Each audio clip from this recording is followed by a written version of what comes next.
2 Kings 5:15c. Va'ata kachna beracha me'et avadecha.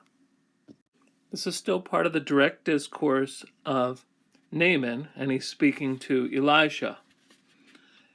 And now, take, I pray, a blessing.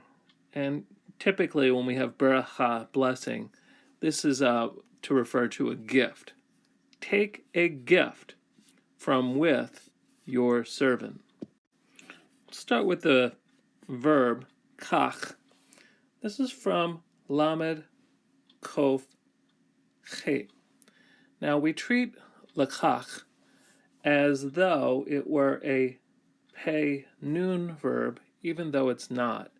Now a pay nun verb means that the first root letter is a nun, and this lamed here functions as though it were a nun on the analogy of Natan.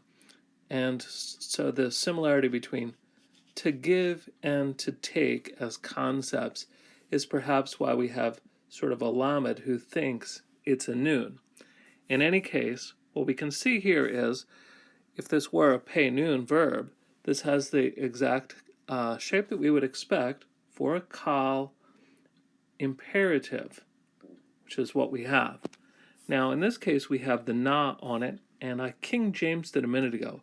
Take, I pray.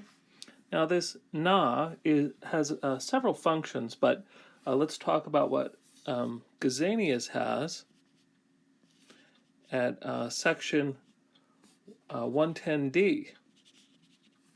Now, here he talks about how na can be placed on an imperative, and this, in one sense, strengthens the urgency, but it also shows a courteousness or politeness.